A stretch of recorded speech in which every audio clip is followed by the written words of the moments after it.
hortii ugu horeeyayba waxay dhaheen waxa dagaalka lagu dilay Fuad Maxamed Khalaf oo loo yaqaan Fuad Shangole waa kan oo aniga nool muslimiinta la hadlayo waxaan muslimiintu u sheegaynaa inaan noolnahay sharaf leenahay guulaysanay kuwa joogan la hadlaynaa kuwa maqanna fariinta way gaaraysaa Sharma boy ayaan ka maqli jira cabsi horta ninka wallahi cabsi way kulli waayay ninka hadlaya waa Fuad Maxamed Khalaf oo naanaystiisu tahay Shangole Fuad Shangole waa nin asalkiisu yahay reer Puntland laakiin sanadihii ugu dambeeyay dhowr iyo 10 sano ugu dambeysay waa nin wax ka fahmay koonfurta Soomaaliya waa sargaal sare oo ka tirsan kooxda Al-Shabaab wuxuuna u qaabilsan yahay tashkiilinta Soomaalida iyo kuwa banaanka ka yimid ajaanibka ah waayahay sirdoonka Ethiopia ayaa kal hore ka dhawaajiyay in duqeyn ay la beegsadeen oo ay qudha kaga jareen sargaalkaas saameynta weyn ku leh walow uusan title qaadan isaga sidan xogta ku hayo laakiin haddana ragga title kale waa ka sii saameyn badan yahay marka kooxda dhaxdeeda la soo warinayo xogteeda haddana sirdoonka Ethiopia oo Twitter-koodii soo geliyo caalamkii oo dhan ay arkeen maanta ayuu soo hadlay ninkaas wuxuu leeyahay waa noolahay wuxuu ka warbixinayay dagaaladii ay la galeen ciidanka Liu Police ismaamulka Soomaalida iyo kuwa Ethiopia oo garab ah ayuu ka warbixinayay wuxuu sheegay in dagaalkii waa sidoo asaga hadalka u dhigay dagaalkii caato 40 minute markii uu socday ay jabiyeen kooxda Liu Police kadibna ciidamadii Ethiopia ay u soo heeliyeen waa sida isaga xogta uu dhiga weeye kadibna maalintii xigtay markii ay soo urursadeen buu yiri haddana waan weerarnay 3 saac bay qaadato yiri inaan askar ka qabanno kulli isaga jabkiisa iyo dhibaatadiisa iyo wixii gaaray waa ka gaabsayay wuxuu cadeeyay inuu wali nool yahay wuxuu cadeeyay in xataa hadii uu dhinto oo aan runtiiso shabaabku waa kuwa isqariya hadii uu dhinto xataa geerida uusan kala jecleen wuxuu u digay nin la yiraahdo Mustafa Cagjar madaxweynaha ismaamulka Soomaalida Mustafa Cagjar wuxuu tusaale u soo qaatay halkii uu maray nin la yiraahdo Cabdi Maxamed Umar oo ilay ku naanaystiisu tahay wuu u digay waxaana ka mid ahaa hadaladiisii isagoo la hadlaya Mustafa Cagjar tusaalena u soo qaadanaya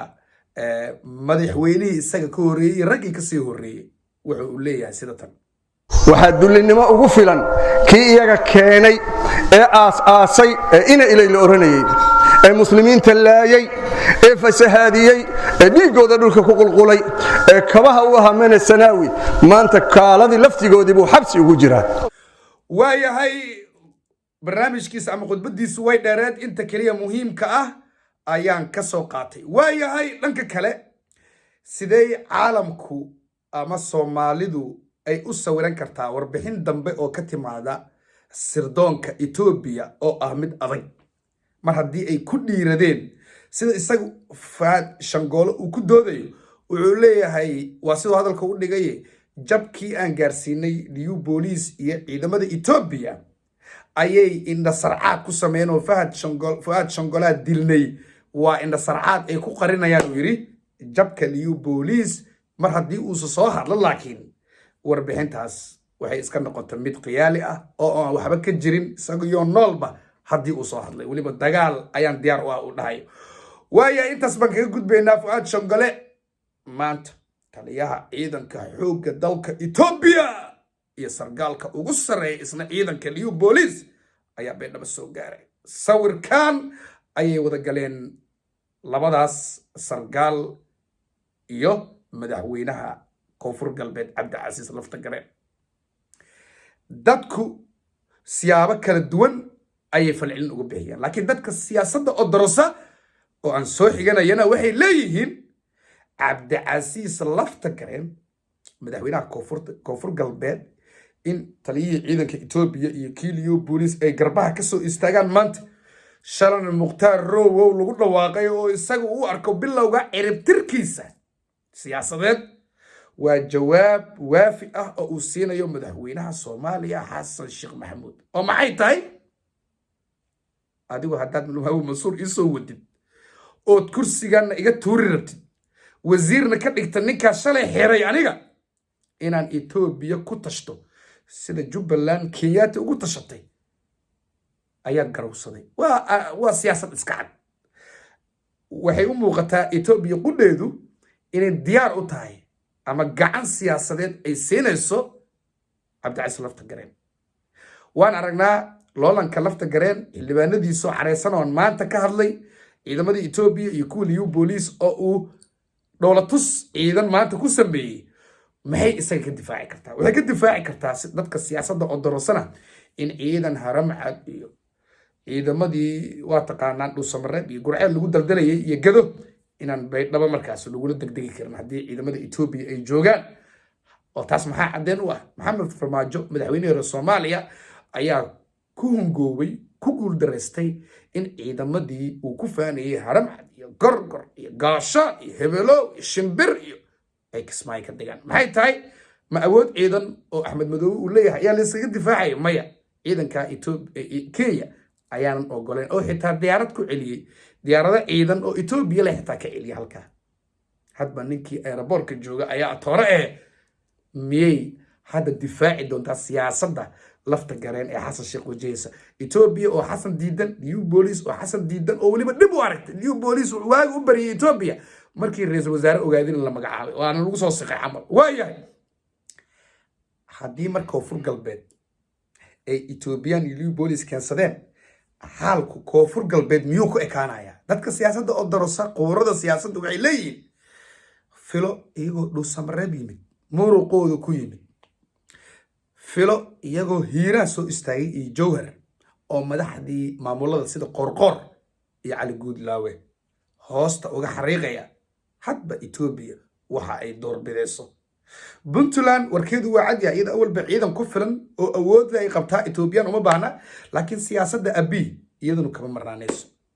by the way shacabo dawladda dhexe ee Soomaaliya oo horboodaya Xasan Sheekh Maxamuud inkastoo ay tahay anigu aragtideyda dawladdii ugu dimuqraadiyadsaneed oo aan looga baqayn extension oo aan laga baqayn duulaan oo aan laga baqayn siyaasi la weerar oo aan laga baqayn wax kale iyo banaanbaxyaal la caburiyo dibadda baxyaal afkaartooda ka turjumay in la caburiyo dawlad noocaasi u baaneed laakiin dalka dariska ee Ethiopia ma u baahan yahay dawlad dimuqraadiyad ah dadku ay wada rabaan shacabku ay wada doonayaan jawaabtu waa maya Cabdullaahi Yuusuf Allah u naxariistay ayaa laga hayaa buug qoray ayay ku jirtay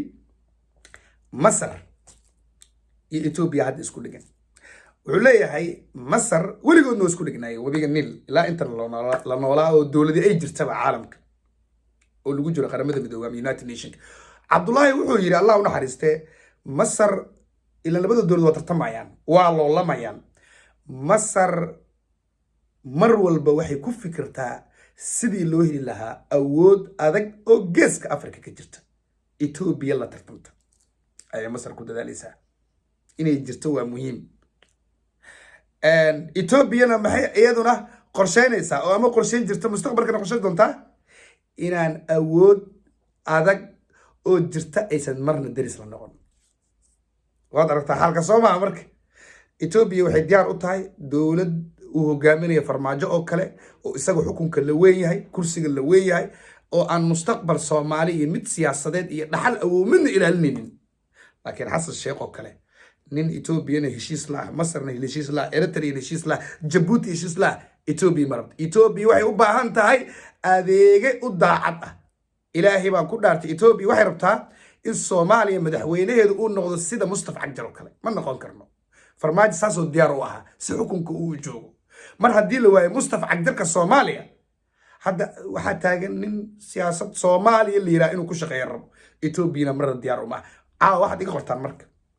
haddii intaas aragtaas ay u raacsan tihiin muuqaalkaas like saara waxaad iga qortaa Abiy iyo Xasan isma huraayaan maxay isku haystaan laakiin hadalkayga soo xasuuso waa adduun maxay isku haystaan dal adag oo cagihiisa ku taagan oo Soomaali liira ma samayn kartid warana waxa u baahan oo Xasan la taagay dal adag oo Soomaaliya oo Etoobiyana dhib ku ahayn ma rabto Etoobiya abina ma rabo kulay liu police iyo dadkan kale ee ciidamadan kale waa uu kuwa amarka ku shaqeeya kuwa ayaga awood u leh inay banaanka aadaan maaha haddii uu ka naxayo Mustafa Cagjar ama dowlad deegaanka canfartaas Soomaalida xasuuqday ee dhameysay ayuu garab walaalnimo ama garab dowladnimo siin lahaa inuu Baydhabo iyo Hiiraan iyo Dhuusamareeb u soo daabulo danahooda kama shaqeeyno haddii danahooda ka shaqeeyno